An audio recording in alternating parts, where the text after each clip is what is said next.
Welcome to Loja, Ecuador, the country's cultural and artistic capital.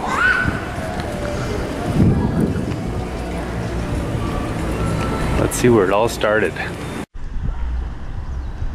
This is Loja's first church. Here we have the Spanish conquistador who quote-unquote founded the city. This is one of the 10 to 15 original colonial houses from the city. Its walls are 1 meter thick, and that's because of to protect from the seismic activity. Loja's had 4 earthquakes. The last one was in 1978. So this church here, the Franciscan church, which quote unquote the oldest, has been rebuilt several times, or at least, rebuilt. These are some houses built in the Republican style. So after Ecuador gained independence in the 1800s,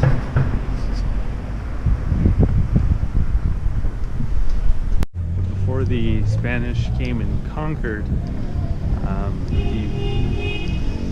a very specific and kind of rare type of indigenous people were here called the Palta, which was the word for avocado. They would actually have these kind of headbands that they would put on really tight to shape their heads in the shape of an avocado to distinguish them from other tribes. Here's a plate of corn, one of the main things they would grow, and the sun, which they worshipped. Most likely here because of the fertile soil and good weather.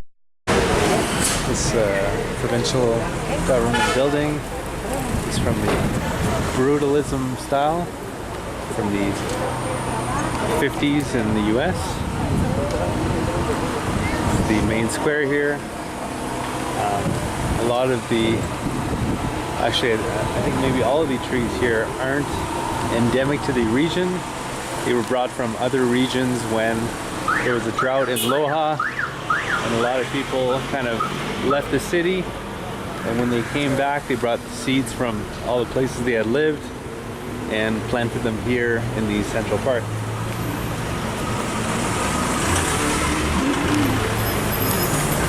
More old colonial buildings here with big windows so that they could see if any rebels were coming or if any trouble was on the horizon. It was a different time back then. Here's the cathedral. A lot of the colonial buildings were made out of adobe, which when you knock on it seems kind of hollow a little bit.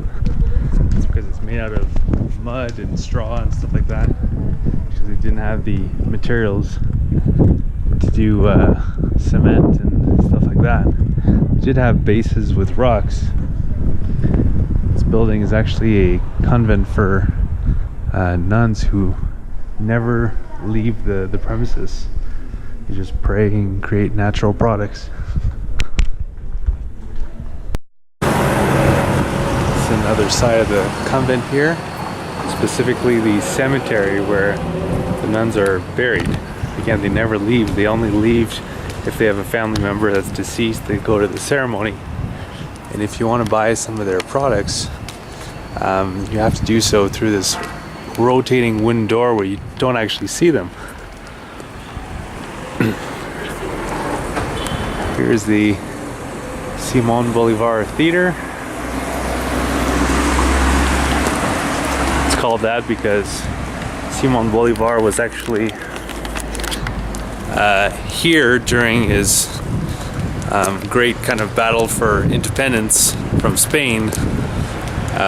He wrote one of his most famous poems here, And he recruited a lot of people for the fight, including women who at first were intended to just be kind of helping the wounded and supplies for the army, but a lot of them were so kind of passionate for the cause that they decided to enter battle themselves.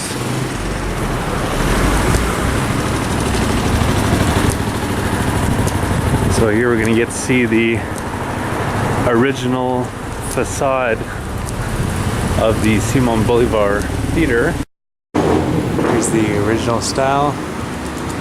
It's actually a Jewish style. There's a lot of Jewish people coming here, fleeing from war, etc. There's a big Jewish population in Loja. And before that, it was the first school period in Ecuador.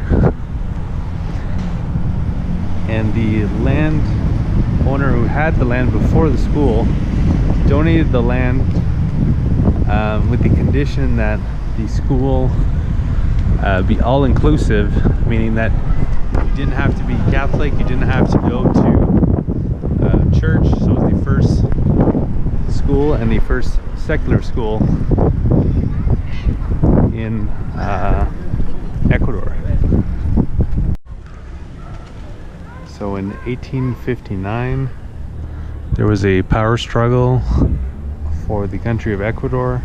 There was 3 capital cities: Guayaquil, Cuenca, and Quito.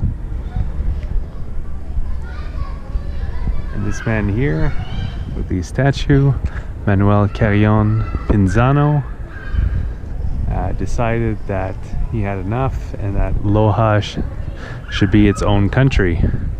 And it was from 1859 to 61. And in that short period of time, he did some pretty amazing stuff. A National University, a Court of Justice, and a railway system that went from the Amazonian, it says here interoceanic, so I don't know if it actually went all the way to the Atlantic Ocean, but at the very least from the Amazon to the Pacific Ocean. So pretty good work in short time. Here I have another big church, Iglesia Santo Domingo.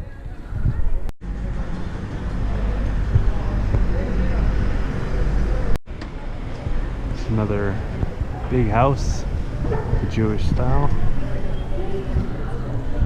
This family used to sell fruits and vegetables to people here and ship them to Europe, including their most prized possession, a plant that would cure malaria that only grows here.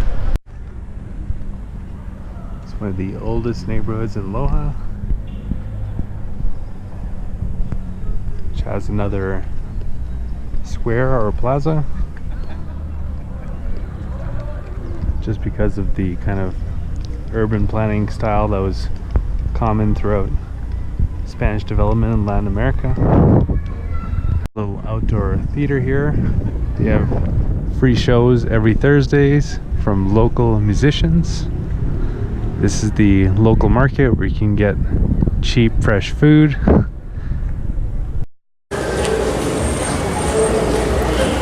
Loja, because of its high elevation, is the best region in the country to grow coffee. Let's try some.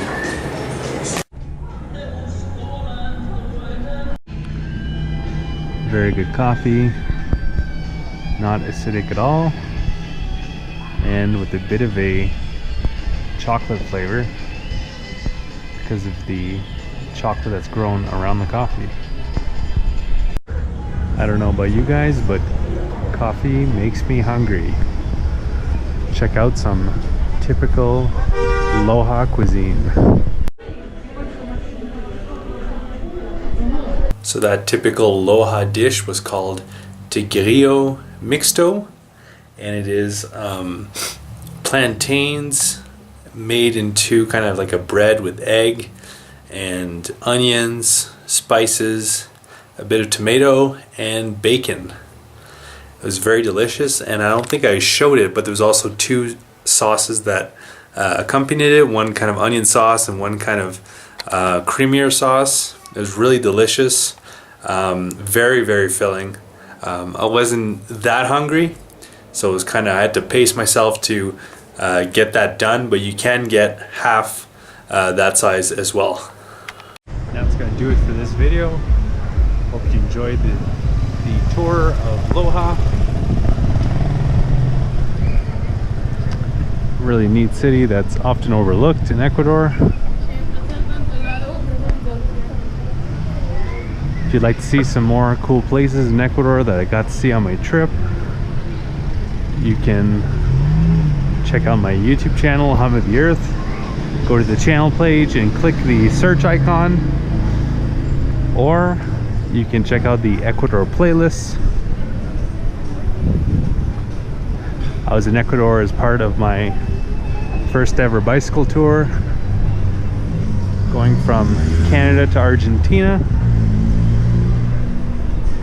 If you'd like to see everything that I did and everywhere that I went, I have an interactive map over on my website. Follow thehumoftheearth.com. And if you'd like to follow my continuing adventures, you can do so by subscribing to my YouTube channel. Hope you enjoyed. Have a good one.